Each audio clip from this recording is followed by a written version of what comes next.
저희는 계속해서 거듭남에 대해서 나누고 있는데요. 우리는 예수님의 말씀을 통해서 모든 인간에게 반드시 거듭남이 필요하다는 것에 대해서 나누었어요. 예수님께서는 진실로 진실로라고 말씀하시면서 진실로 진실로 사람이 거듭나지 아니하면은 천국을 볼 수 없다고 말씀하셨어요. 또 물과 성령으로 나지 아니하고서는 하나님 나라에 들어갈 수 없다고 말씀하셨어요. 이것은 그 누구도 반박할 수 없는 하나님이신 예수님의 말씀이에요. 거듭나지 않고 물과 성령으로 나지 않고서도 천국에 들어갈 수 있다고 확신한다면 그것은 예수님의 말씀과 배치되는 거예요.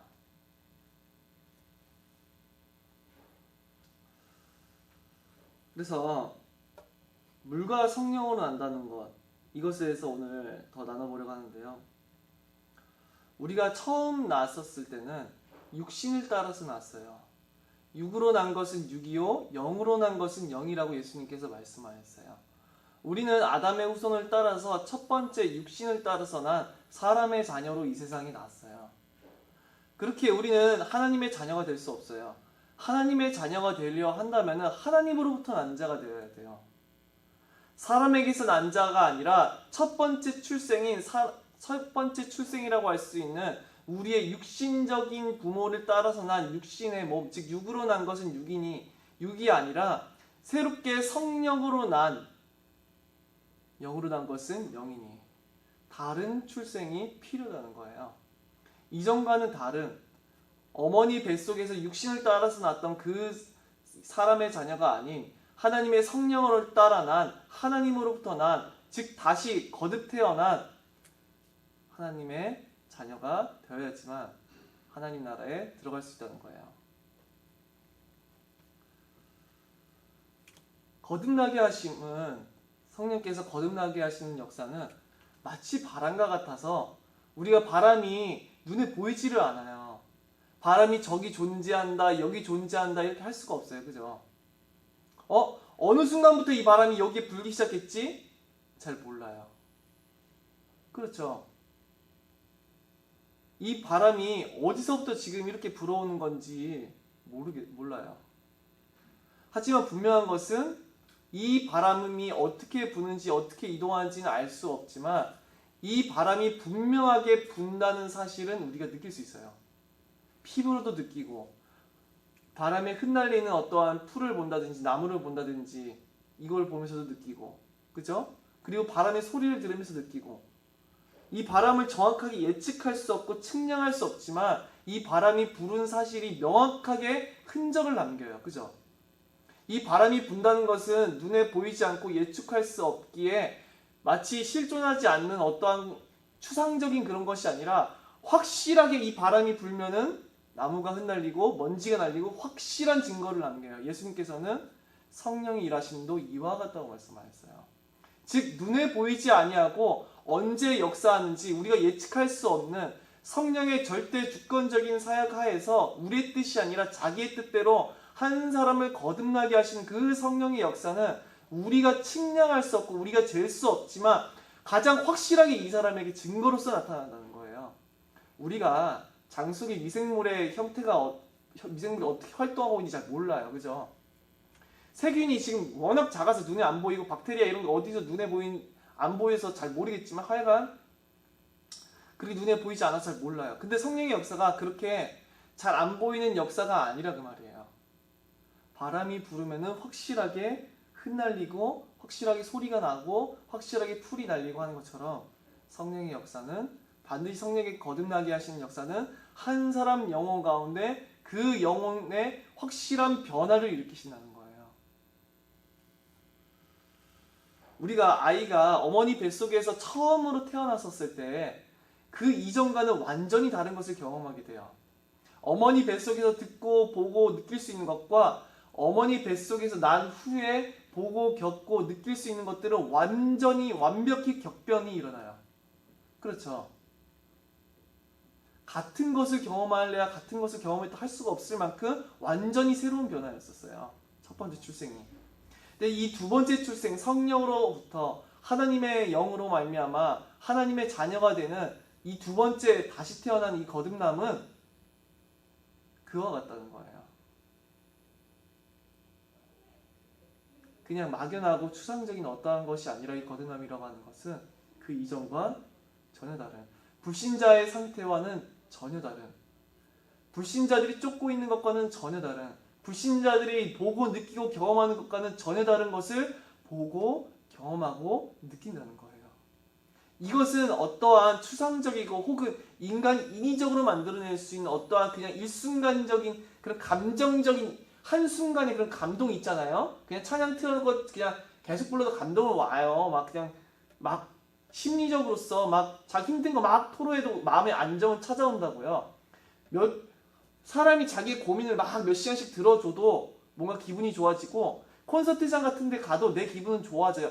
그래서 그런 인간이 막 찬양 콘서트를 해서 받는, 혹은 막 널 공감해줄게 말을 해줘서 받는 그런 일시적인 감동, 설교를 통해서 내가 하나님 여러분 공감해서 그냥 그런 말을 통해서 인간이 인위적으로 만들어낼 수 있는 어떤 콘서트라든지 어떠한 것으로 가능한, 그래서 며칠만 몇 시간만 지나면 사라져버리는 그런 감정적인 그런 어떤 은혜를 말하고자 하는 것이 아니라, 이 성령의 역사는 한 사람의 영혼이 완전히 다시 태어나는 완전한 변화가 찾아오는 그런 거라는 거예요.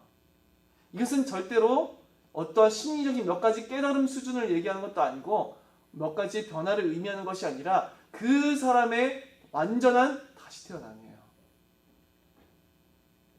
다시 태어남. 자, 그래서 이 다시 태어남이 없이는 우리는 하나님 나라를 볼 수도 없고, 그리고 그 나라에 들어갈 수도 없어요. 사실 이 다시라고 하는 단어가 두 가지 뜻이 있거든요. 그 다시 태어난, 즉 거듭남이라고 우리나라 말로 번역되는데, 즉 다시, 거듭이란 말이 다시잖아요. 근데 이 다시 태어난다고 하는 헬라어 단어를 보면은 이게 어디선 위로부터라고 쓰여요. 위로부터 혹은 다시라는 단어로 쓰여요. 이 헬라어 단어가요. 즉 이 말은 위로부터 다시 난다는 의미도 돼요. 너가 위로부터 나지 아니하고서는 하나님 나라, 즉 하나님으로부터 나지 아니한다면. 근데 여기서는 예수님께 다시 태어난다는 의미로 더욱더 쓰고 계시죠.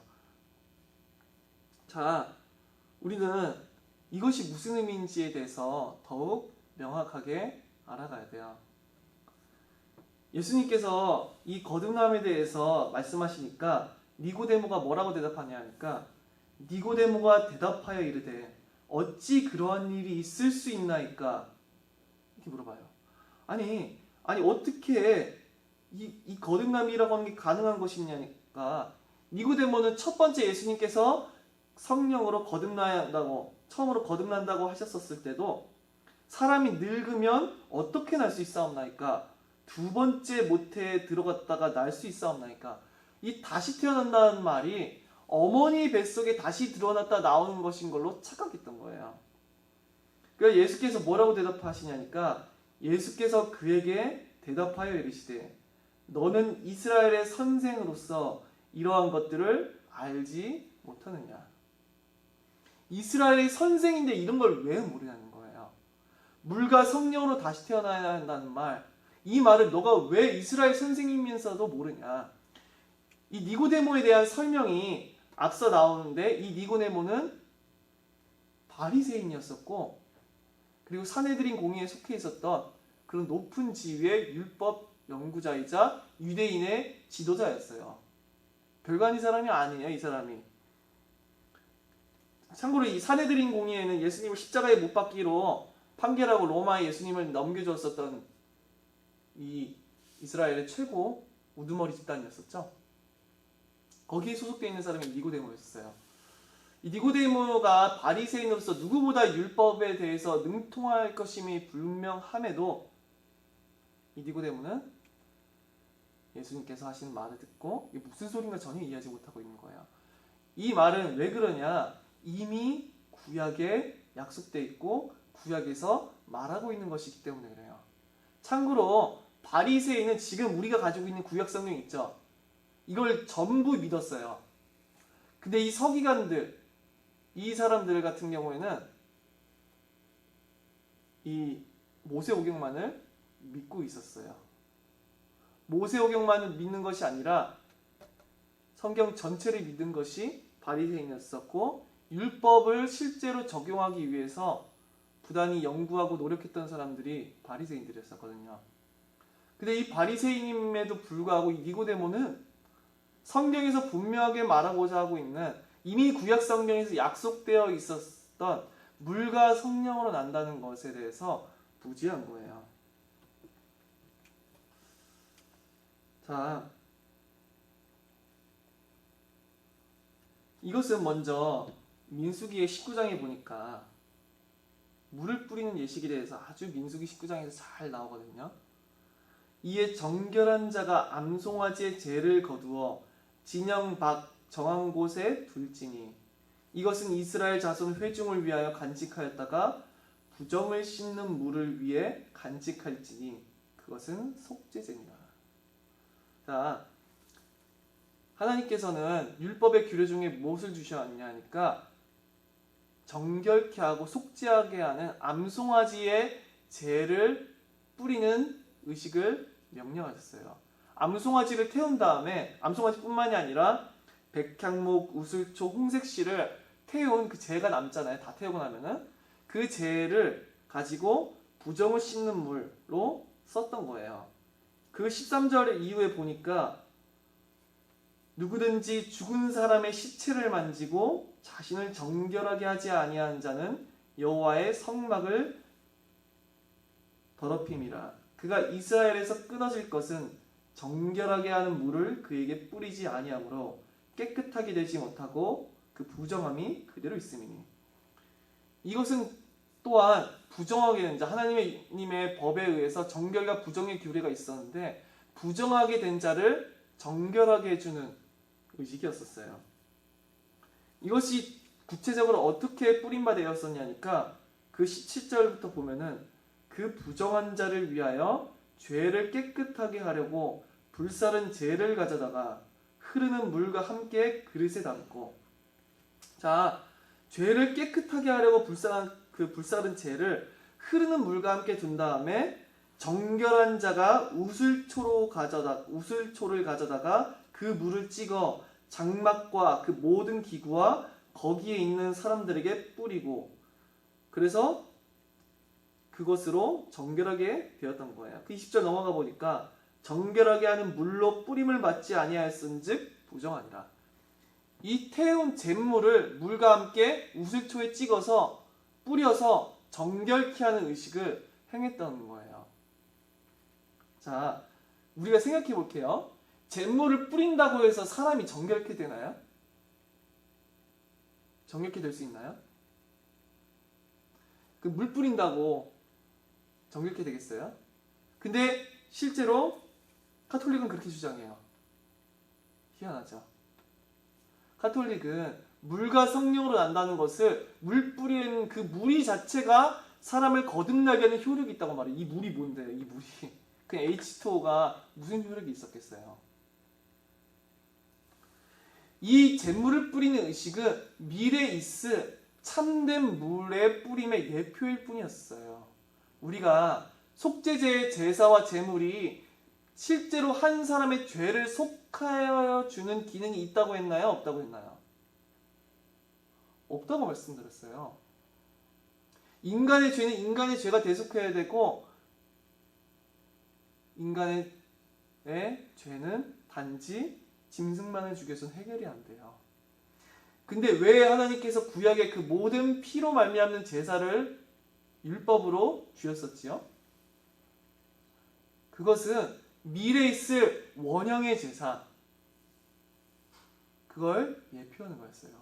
그리스도께서 자신의 피, 즉 자신의 생명을 지불하심으로써 이루어질 온전한 제사, 완전한 제사를 예표하고 가리키고 설명하기 위해서 그 미래에 있을 온전한 제사를 바라보게 하는 용도로서 이 피제사가 주어졌던 것이지, 피제사 자체로는 사람의 죄를 속하고 구원하는 아무런 기능도 있지 않았어요. 마찬가지로 우슬초로 물을 뿌리는 것은 미래에 있을 다른 정결케 하는 것을 예표하는 것이었을 뿐, 이 잿물을 뿌린다고 해서 이 사람이 실제로 정결하게 되는 것은 아니었다고 말이에요. 자, 에스겔서 36장 24절 25절에 보니까 내가 너희를 여러 나라 가운데에서 인도하여 내고 여러 민족 가운데에서 모아 데리고 고국 땅에 들어가서 맑은 물을 너희에게 뿌려서 너희로 정결하게 하되 곧 너희 모든 더러운 곳에서와 모든 우상 숭배에서 너희를 정결하게 할 것이며. 그래서 25절에 보니까 하나님께서 자기 백성들을 여러 나라에서 돌아오게 하실 때, 이것은 지금 구원의 약속인데요, 하나님께서는 범죄한 이스라엘에게 끊임없이 선지자들을 보내셔서 죄로부터 돌이켜라, 아니하면 반드시 너희에게 심판이 임할 것이다, 그것을 말씀하셨어요. 하지만 이스라엘을 듣지 않아서 멸망당했고 남유다 같은 경우에도 바벨론에게 멸망을 당했어요. 하지만 하나님께서는 구원의 약속을 주시는데 그들이 다시금 자신이 사는 땅으로 돌아올 거란 약속이었어요. 이 성경에서 심판을 상징할 때 그것은 단지 그 시대 당시에 이스라엘의 심판만을 의미하는 것이 아니라 종말적으로 모든 전 우주적인 심판을 상징하고, 이스라엘의 회복은 그 육신적 이스라엘의 회복을 의미하는 것이 아니라 영적 이스라엘의 회복을 의미해요. 영원한 구원의 날을 상징하네요. 이것은 미래에 있을 구원을, 그리스도 안에서 나타나 있을 구원을 상징하는데, 하나님께서는 그 구원의 날에 어떻게 하실 것이냐? 맑은 물을 너희에게 뿌려서 너희를 정결하게 하되라고 말씀하셨어요. 여기서도 맑은 물을 뿌려서 너희를 정결하게 하되라고 말씀하고 계시죠. 곧 너희 모든 더러운 것에서와 모든 우상 숭배에서 너희를 정결하게 할 것이며, 모든 더러운 것과 우상 숭배의 많은 죄악들에서 너희를 정결하게 하리라고 말씀하고 계세요. 자, 이 물뿌림은 미래에 있을 물뿌림의 예표였어요. 원형의 물뿌림의 준비이자 예표였어요. 자, 그 다음 절 26절 27절에 보니까 이 정결하게 하는 물은 무엇을 상징하는가? 이 정결하게 하는 물은 구체적으로 무엇을 상징하였던 것인가? 26절에 또 새 영을 너희 속에 두고 새 마음을 너희에게 주되 너희 육신에서 굳은 마음을 제거하고 부드러운 마음을 줄 것이며, 또 내 영을 너희 속에 두어 너희로 내 율례를 행하게 하리니 너희가 내 규례를 지켜 행할지라. 자, 이것은 무엇이냐? 새 영, 즉 하나님의 영을 너희의 속에 두겠대요. 새 마음을 너희에게 주겠대요. 이 물은 뭘 상징하냐니까, 이 육신적인 어떤 이러한 H2O 실제 물이 아니라 하나님이 부어주실 성령을 의미하는 거였어요. 그 새 영을 하나님께서는 이 마음에 주시고 그들에게서 그들의 굳은 마음을 제거하고 부드러운 마음, 이전에는 하나님께 반역하고 반대하는 마음이 있었는데 이제는 하나님 말씀을 사랑하는 자들로 그렇게 다른 마음을 심어주실 거예요. 이게 사실 하나님께서 영을 주신다는 게 엄청 놀라운 거예요. 이게 구약을 제대로 알면 이거 정말 놀라운 약속인데, 왜 그러냐니까 하나님의 임재하심은요, 하나님의 임재하심은 계속 있었을 것 같아요? 없었을 것 같아요? 하나님의 영이 임재하시는 것은 1년에 딱 한 번밖에 없었어요. 대제사장이 지성소로 휘장 안으로 들어가는 그 속죄일 날에 단 한 번이었어요. 모세가 금송아지 사건 때 금송아지를 섬기자마자 하나님의 영이 떠나가세요. 그러니까 어떻게 해요? 부르짖잖아요. 몇 장에 걸쳐서 이 영을 떠나지 보내지 말라고. 하나님께서 내 사자를 먼저 보내리라 하시니까 사자 말고 하나님이 직접, 하나님의 영이 우리와 함께 가셔야 된다고. 에스겔서에서 이스라엘의 반역으로 말미암아 하나님의 영이 이스라엘 가운데서 떠나세요. 그게 계속 나거든요. 인간의 죄로 말미암아 하나님의 영혼이 어떻게 됐었죠? 우리 노아 시대 때 내 영이 영원히 사람과 함께하지 아니하리라 라고 말씀하셨어요. 이 하나님의 영으로서 임재하신다는 것, 그 성전, 즉 거룩하신 하나님의 임재가 있다고 하는 게 이 구약에서 엄청나게 중요한 거예요. 근데 이것을 사람 가운데 그 영을 주시겠다고 하는 약속은 이건 사실 엄청 놀라운 약속이에요. 구약 가운데서. 작은 게 아니에요. 모세는 그토록 하나님의 영이 이스라엘 가운데 떠나지 않기를 구했었는 거예요. 하나님의 영이 그 성전 가운데 임하셨었다는 것. 근데 그것이 한 사람 한 사람 한 사람에게 새 영을 주사 그들의 굳은 마음을 제거하시고 새 마음을 주시겠다는 것. 이것은 구약시대 때 전 역사에서 도무지 경험해보지 못한 거였었어요. 하나님의 영이 사람에게 부어진다. 모든 사람에게 부어진다. 그래서 이 새 영을 주시리라 한다는 약속이 물을 뿌려서 정결케 하던 의식의 원형이었었어요. 하지만 이 에스겔 시대 때까지도 이 약속은 온전히 성취가 되지 않았지요.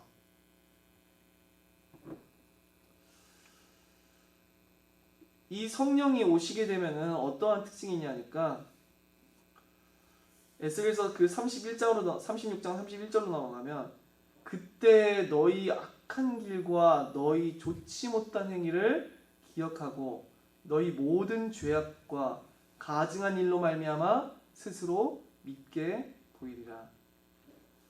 그제서야 이 성령이 오시는 순간 사람들은 너희 악한 길, 그 악한 길과 좋지 못한 행위, 즉 하나님이 아니라 하나님과 반대되던 삶, 하나님의 영광이 아니라 자기의 이익을 쫓던 삶, 하나님의 율법을 거역하던 삶의 삶, 하나님의 율법을 대적하고 그의 영광을 거역하던 삶, 하나님의 모든 영광을 더럽히고 하나님의 율법을 거역함으로 인하여서 이 세상을 죄악된 세계로 만들어서 하나님의 뜻을 대적하던 그 모든 사람이 그제서야 보이기 시작하는 거예요. 이전에는 자기의 죄가 보이지 않았다가 이제야 성령이 오시게 되니까 그제서야 자신들의 죄가 죄로서 보이게 되는 거예요. 이전에는 죄를 죄로서 보지 않았어요. 이전에 죄는 즐거운 것이고 적당히 죄를 짓고 하나님의 영광을 더럽히고 나를 하나님의 자리에 위치시키고 하나님이 영광이 아니라 나를 그 자리에 높이는 그런 인생이 너무나도 당연해 보였어요. 하나님이 아닌 세상을 쫓고 세상을 사랑하는 그 모든 마음이 그젠 당연해 보였어요. 그러나 이제는 그것들이, 그 악한 행위들이 자신 안에 있는 모든 악들이 보이기 시작한다는 거예요. 그때 너희가 너희 악한 길과 너희 좋지 못한 행위를 기억하고 그제서야 기억하게 될 거예요. 너희 모든 죄악과 가증한 일로 말미암아 스스로 믿게 보이리라. 이 성령이 오시게 되면은 그 죄악과 가증한 일로 자신들이 믿게 보일 거예요. 스스로 안에 있는 죄악 때문에 자기가 이런 죄인이라는 것 때문에 스스로 그 모든 죄들이, 그 자기 안에 있는 죄들이 미워 보이기 시작하는 것이지요. 32절에 보니까 주 여호와의 말씀이니라. 내가 이렇게만 행함은 너희를 위함이 아닌 줄 너희가 알리라. 이스라엘 족속아 너희 행위로 말미암아 부끄러워하고 한탄할지어다. 이 성령이 오시고 나면은 그제서야 이전에는 없었던 죄의 한탄과 부끄러움이 그제서야 생기는 거예요. 지금 이 시대는 오히려 자신들의 범죄함을 자랑하기까지 하는 시대라고 할 수가 있어요. 자신들의 죄악을 자랑하고 죄악을 기뻐하고 죄악을 서슴없이 말하고 오히려 적당히 죄를 짓고 거룩하지 않고 하나님 앞에 진중하지 아니하며 그의 영광을 쫓지 아니하고 자신들의 쾌락과 욕망과 자기 영광을 쫓는 그것을 오히려 자랑거리 것처럼 떠들고 있는 그런 시대인 것 같아요. 그죠? 그러나 하나님의 성령이 그들의 마음판에 뿌려지게 된다면 그들은 이전에 자신들이 살아가던 그 모든 방향을 부끄러워하게 되고 한탄하게 되고 미워하게 될 거예요.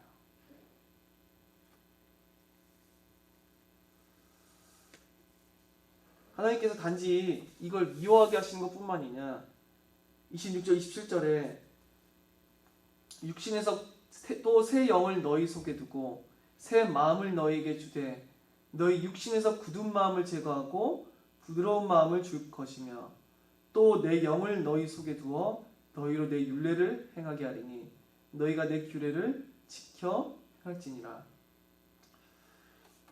단지 죄를 미워하는 것에서만 거듭나면 끝나는 것이 아니라 하나님의 말씀에 즉각적으로 반응하게 되는 그러한 새로운 신령이 돼요.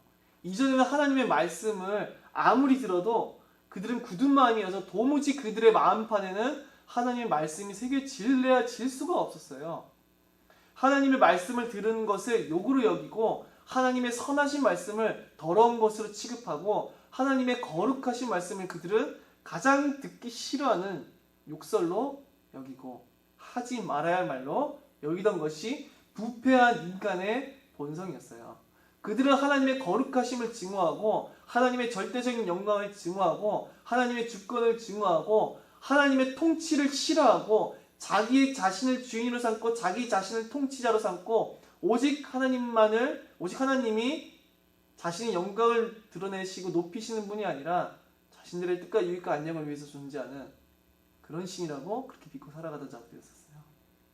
그러나 하나님 성령이 오시게 되니까 그들의 마음판에 하나님의 법이 새겨지고 그들의 굳은 마음은 제거가 되고 하나님의 말씀에 반응하게 되는 부드러운 마음이 새롭게 지어지게 되는 거예요. 이전에는 하나님의 말씀이 미워 보이고 듣기 싫은 말씀이었었는데 이제는 하나님의 말씀이 참으로 선한 것이고 자기가 악한 것임을 깨달아요. 이제는 하나님의 말씀이 악한 것이고 내가 선하다고 생각했다고 한다면 이제는 하나님이 선하시고 내가 악한 줄을 알고 그리고 그 하나님의 법을 온전하게 쫓고 싶어요. 그래서 내 영을 너희 속에 두어 너희로 내 율례를 행하게 하리니 너희가 내 규례를 지켜 행할지니라. 그래서 내 영을 너희 속에 두어서 어떤 결과가 일어나요? 내 율례를 행하게 하리니 너희가 내 규례를 지켜 행할지라. 이전에는 미워하던 그 하나님의 법, 이전에는 쫓고 싶지 않은 하나님의 영광, 이전에는 싫어하던 영원한 것을 쫓는 삶, 그 모든 것들이 싫고 미워 보였었어요.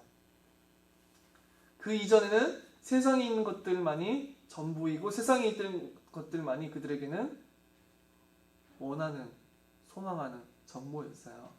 그러나 이제 그들의 삶은 영원하신 하나님과 우리 주 예수 그리스도께 소망을 두고 그의 복음의 영광을 위하여서 우리 주 예수 그리스도의 십자가가 높임받는 것을 위해서 하나님의 영광을 위해서 그의 거룩하신 법도에 순종하며 살아가는 자들로 바뀌게 된다는 거예요. 이것은 단지 몇 가지 교회를 다니는 행위, 교회는요 거듭나지 않고서도 올 수 있어요. 그리고 거듭나지 않고서도요 헌금할 수 있고 거듭나지 않고서도 찬양 콘서트에 갈 수 있고 거듭나지 않고서도 감동받을 수 있어요. 그렇죠.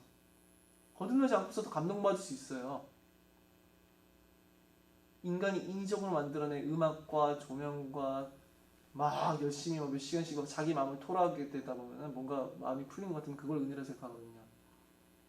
하지만 성령이 거듭나게 하신 역사는 일순간적으로 이 사람의 행동 양식 몇 가지를 바꾸거나 몇 가지 그냥 감동을 끼치거나 내 마음이 공감받아서 막 이러면서 하하하 이러면서 즐거워하면서 그냥 돌아가게 하는 그 정도라든가 그걸 얘기하는 것이 아니라 한 영혼의 인생의 그 방향길 자체가 달라지게 되는 이전에 쫓던 그 가치관과는 전혀 다른 이전에 소망한 것과는 전혀 다른 이전에 미워하던 것과 이제 미워하는 것과는 전혀 다른 이전에 사랑하던 것과 이제 사랑하는 것은 전혀 다른 완전한 새로운 출생이라는 거예요.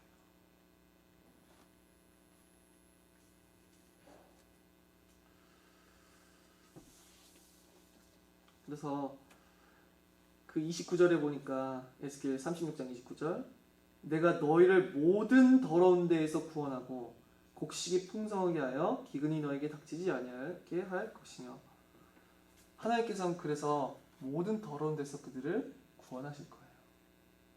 자, 이 더러운 데서 구원하고 그리고 33절에 보니까 주 여호와께서 이같이 말씀하셨느니라 내가 너희를 모든 죄악에서 정결하게 하는 날 모든 더러운 데서 구원하고 그리고 모든 죄악에서 정결하게 하는 날.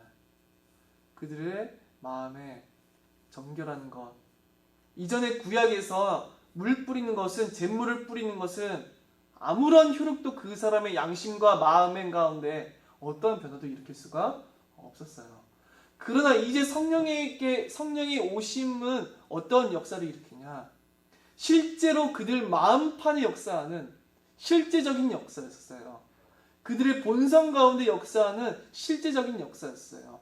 바람이 눈에 보이지 않지만, 예측할 수 없지만 분명하게 바람이 흩날리게 하는 흔적을 남긴 것처럼 성령의 역사도 마찬가지로 한 사람의 그 본성을 그 이전과는 전혀 다른 자로 돌이키는 역사가 일어난다는 거예요.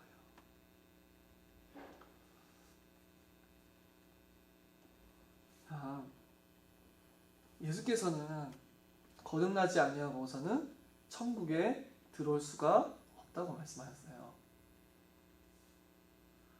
거듭나지 않고 물과 성령으로 나지 않고서는, 하나님으로부터 나지 아니하고서는 천국을 볼 수 없고 들어갈 수 없다고 말씀하셨어요.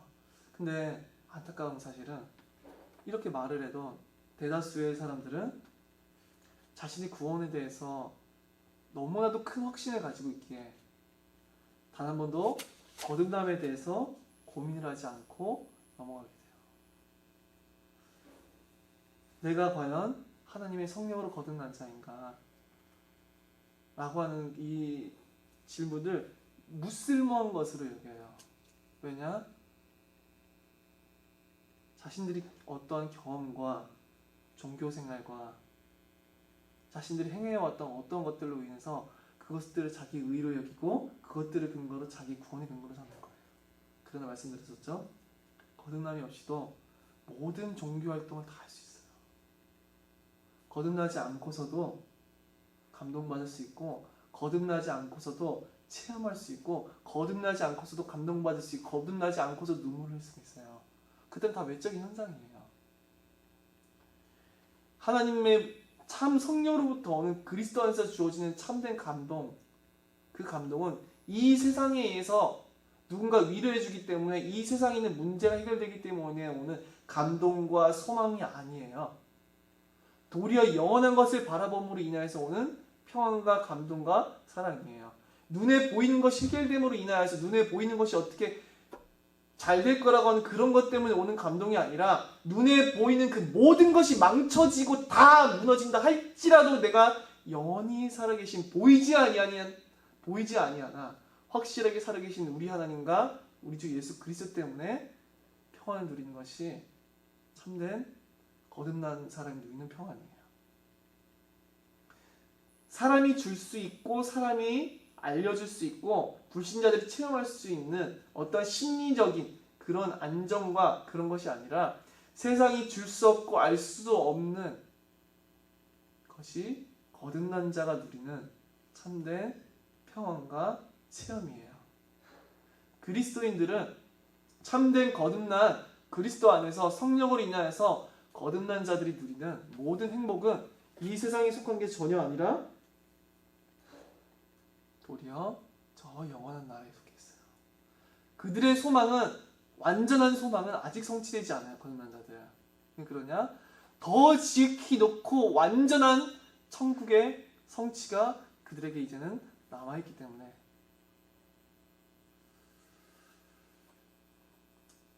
그래서 우리는 나의 거듭남을 너무나도 확인해 봐야 돼요. 이전에 그리스도를 대적하던 그 삶에서 나는 이제는 그리스도를 사랑하는 사람으로, 나는 새로운 출생을 받는가. 내가 불신자들과는 전혀 다른, 불신자들이 그 원하고 있는 것, 불신자들이 자랑하는 것, 불신자들이 기뻐하는 것, 내가 불신자들의 삶에 있을 때처럼 모든 죄에 대해서 무감각해 하던 것, 하나님의 율법과 반대되는 그 삶을 아무렇지도 않게 생각하던 그 모든 삶의 행태들, 그 가운데서 이제는 정결케 되어서 이제는 나의 이름을 높이는 그것에 내 강한 열망이 있는 것이 아니라 하나님의 이름이 영광을 받는 그것에 내가 기쁨이 있는가. 그리스도의 십자가가 지극히 높아지는 그것에 나의 뭔가 열망이 있는가? 이전에 나는 하나님의 거룩하신 법도를 거역하고 그의 영광을 더럽히는 게 당연하다고 생각했다고 한다면 이제는 하나님의 율법을 거역하는 그것이, 하나님의 율법을 거역함으로 그의 영광을 더럽히는 그것이 이제는 미워진 삶이 되는가? 어떤 바보 같은 사람들은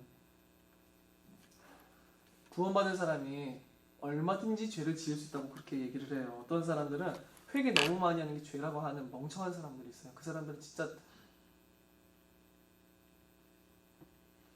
자, 하나님의 영광이 어떻게 높아지고 그리스도의 영광이 어떻게 높아질까요?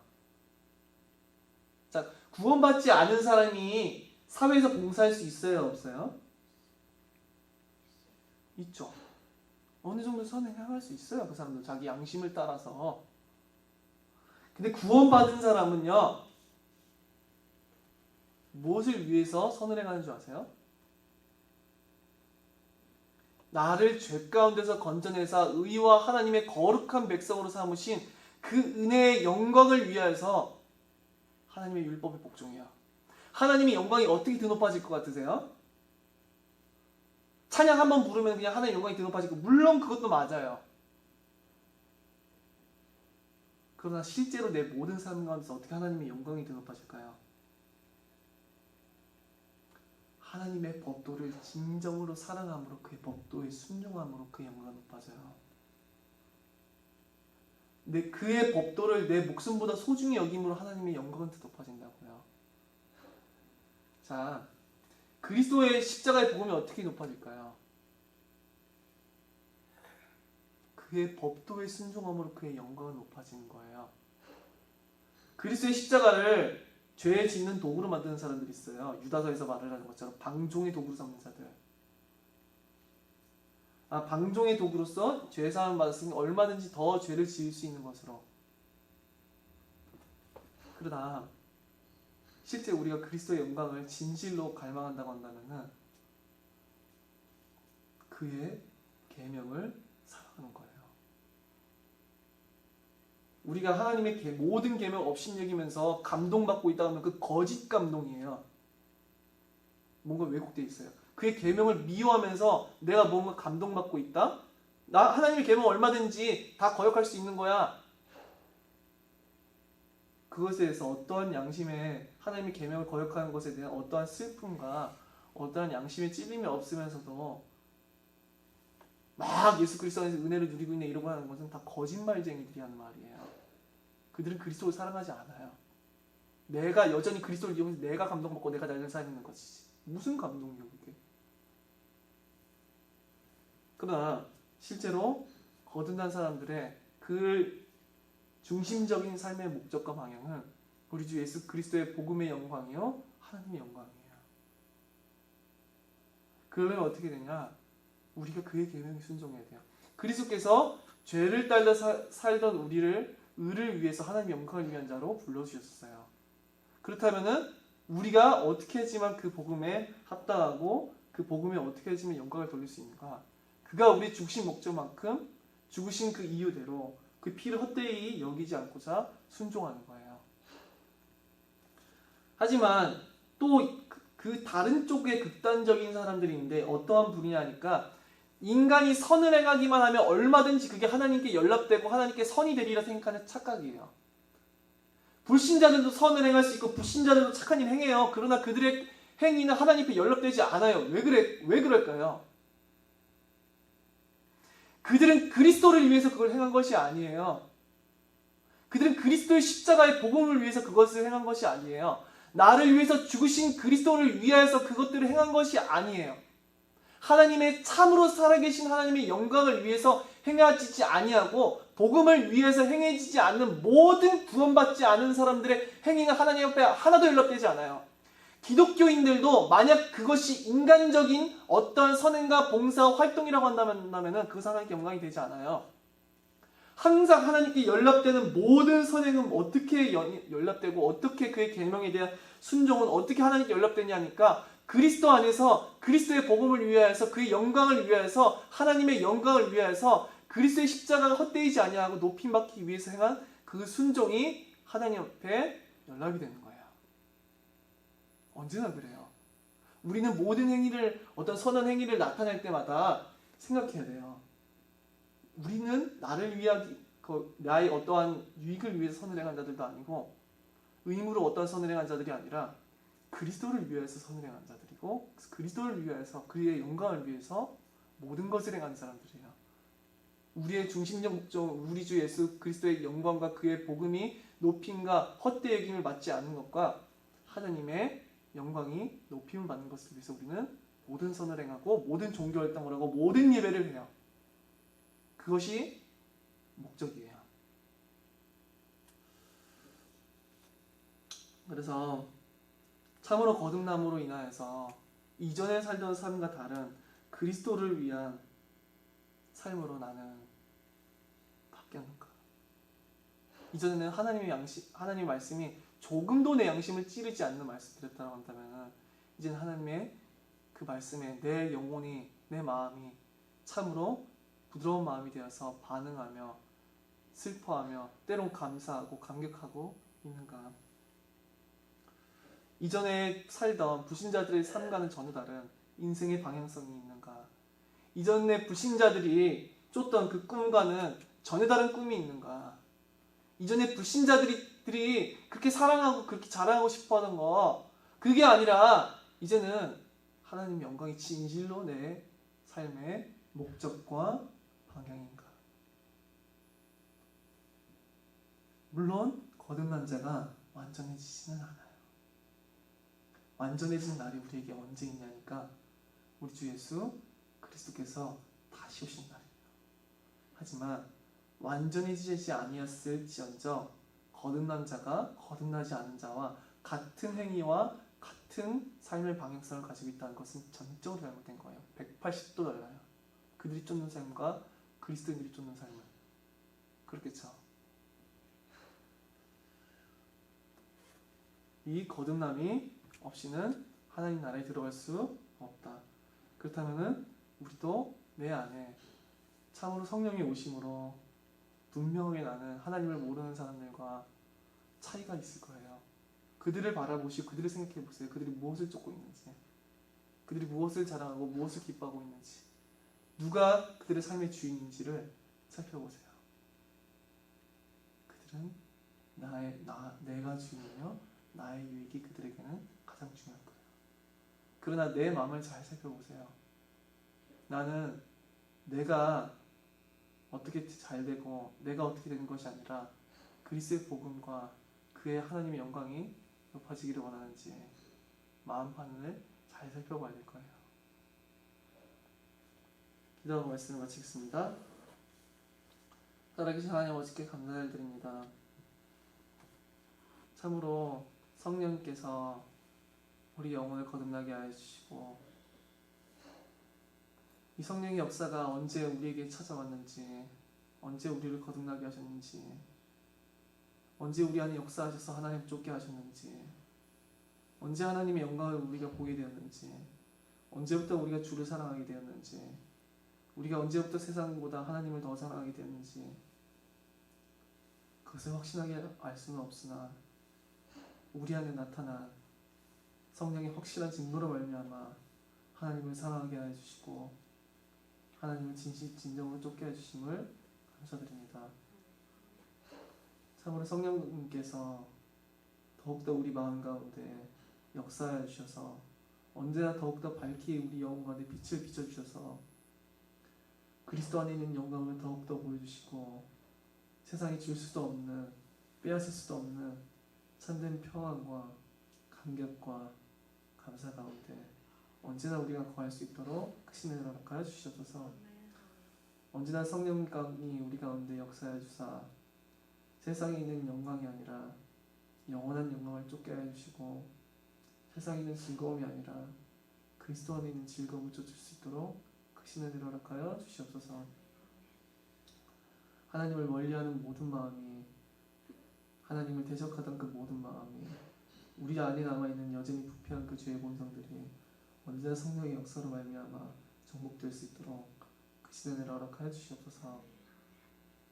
참으로 역사해 주셔서 참으로 성령으로 우리 가운데 언제나 역사해 주시고 함께 해 주셔서 우리 마음을 언제나 하나님께로 돌이키며 언제나 그리스도께로 돌이키며 오직 그리스도 안에만 소망을 둘 수 있도록 우리 가운데 역사해 주시옵소서. 그래야 해서 우리가 우리 주님을 배우는 날까지 그리스도 안에서 참으로 성장하여 나가고 우리 주님을 배우는 그날에 큰 기쁨과 감격과 감사로서 무한한 찬양으로서 우리 주님을 맞이할 수 있도록 우리 가운데서 역사하여 주시옵소서. 살아계신 우리 주 예수 그리스도 이름으로 기도드립니다. 아멘.